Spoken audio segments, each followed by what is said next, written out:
You're now listening to the Cadence Sprint.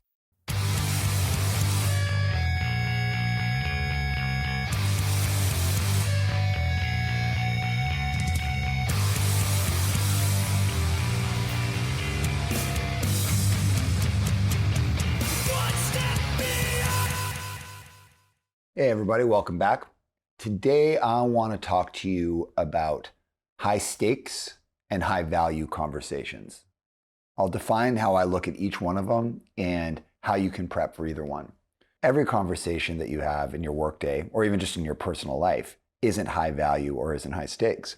Sometimes you just have normal conversations with people where you're exchanging information, working on ideas, and they're just relaxed, normal exchanges. But high value conversations are conversations where either you want to provide someone else with value, and it could be one person or it could be a group of people. So you want to show up and give value. Other times you're going into a conversation where you want to get value out of it. And other times there's kind of an equal exchange of value. That's not all of your conversations in a day. There's tons of conversations that are just you're hanging out, spending time, doing some work together. And it's not that you don't want value out of those discussions. It's just that you don't have a specific agenda or desire to get something. A high value one is where you do have an agenda or a desire to get something or to give something or to have that equal exchange.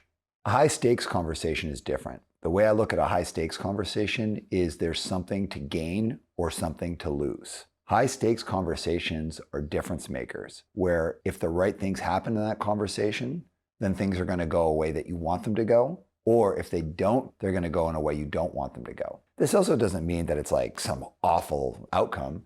It just means that there's something that can either happen as a result, an opportunity or something you're trying to avoid, or the loss of an opportunity or something that you're trying to avoid happening. And those can be really serious things, but they can also just be good things, things that you want to have happen. So if we think about how to prep for a high value conversation, this is the way I encourage you to think about it. A high value conversation means that you should do about 30 minutes-ish of prep. So if you're trying to give great value, you want to just have your thinking straight. What's the main point that you're trying to get across, and how would you support that point? If you think of like a bar stool, think of the seat of the stool. That's the main point you're trying to get across. And the legs of the stool are all the supporting information. Let's say you have a few different points you want to make. Then just think of it as a number of stools. What's the main point? And then how do you support it with each of the legs? And if you also think you're going to be asked a bunch of questions, then prepare your questions in advance. Do it using the answer pyramid. 30 minutes of prep goes a long way. Just clarify your thinking. And in that clarification of thinking, again, you're just writing down your main point and the supporting information, not all of the data, just the point and then the main points underneath it. And then for questions, just write down your answer. If you want to, just have some bullet points around the data that you'd share. If you're thinking about what the answer pyramid is, go to one of our other sprints where I explain it. If you want to get value out of a conversation, first you want to understand what's the outcome you want. Like, what am I trying to learn here? And then prepare questions in advance. People really say like close-ended questions, so questions where you can answer it in a yes or no. People often say like, oh, those aren't useful questions. It's like totally wrong. A good close-ended question is fine. If you say to someone, can I use the bathroom? You don't want them to go on some like huge rant about bathrooms. You want them to say yes or no. Close-ended questions are fine, but you should write down what questions you want to ask and have a good list of it. And it's not because you're going to use every single question. So whether it's an open-ended question, so a question that starts with why, when, who, how, where, or what, it doesn't mean you're going to have to use all those questions. It's just that you have a reference list so you don't forget. And also having that reference list can be a good way to say like, well, how do I modify these questions? Where do I go next? It's kind of just an anchor point. So if you want to give value, write down your main point and the supporting data points, and then prep your answers. If you want to get value, then make sure you write down what questions you want to ask and also know what the point of the conversation is, where you're trying to get to. But let's talk about a high stakes conversation. A high stakes conversation could be something with your boss, something with a board, something with your team. It could be something client facing. It could be a presentation. It could be a difficult conversation that you have to have with one of your reports or a peer. When you're thinking about a high stakes conversation, this requires real preparation. And from my perspective, there's 3 stages of preparation. Stage 1 is inception. That's where you just write down everything you want to get out. Don't self-edit during this part. Just get it all out. And I really encourage you to either write it down with a pen or type it out. Just put it out there, like basically vomit on a page. Get it all out. The second thing is practice. When I say practice, I'm not talking as if this is your presentation that you're doing and it must be that, or this is the conversation and it's going to be exactly that. Instead, I just encourage you to start taping yourself. Say what you've written down out loud. Once you have that feedback, it's going to help you say like, is this necessary? Can I slim this down? Can this go? It's also going to show you like how the arc of your argument goes. Does it make sense? Is it listenable? It's going to also tell you how convincing your thinking is and help you clarify. So I encourage people in the practice space, you should record yourself around 3 times. And each time you record yourself, then you edit, then you cut it down, then you move things around so they make more sense.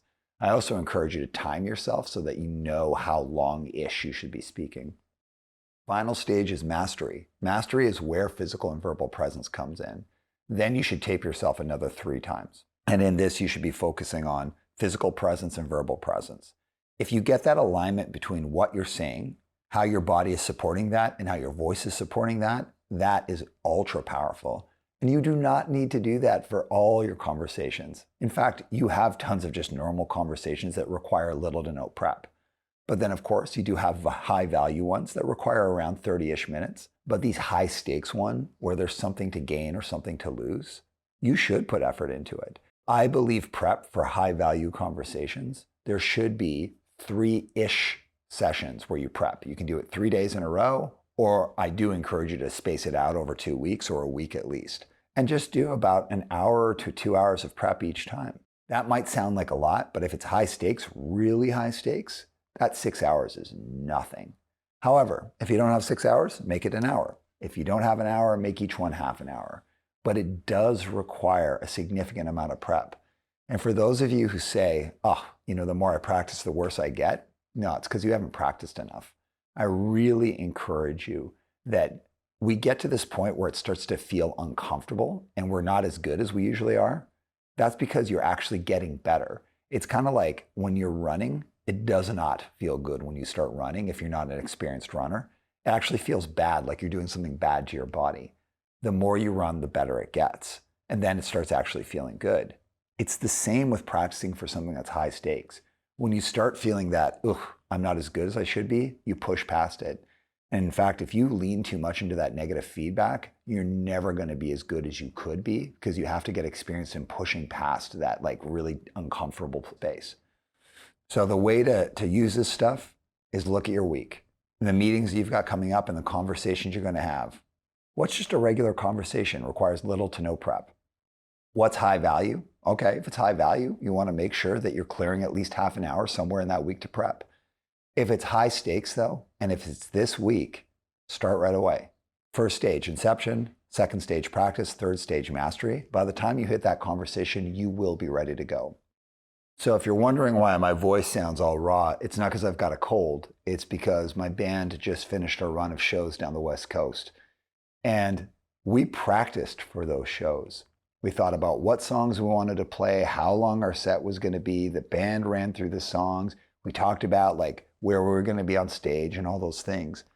Because it's high value. We wanted people to enjoy the show. We wanted to have fun. So of course we practiced. If you went to a concert and the band in front of you hadn't practiced, you'd be bummed. It's the same thing with a high value or a high stakes conversation. Put in the work and you will rarely miss the mark.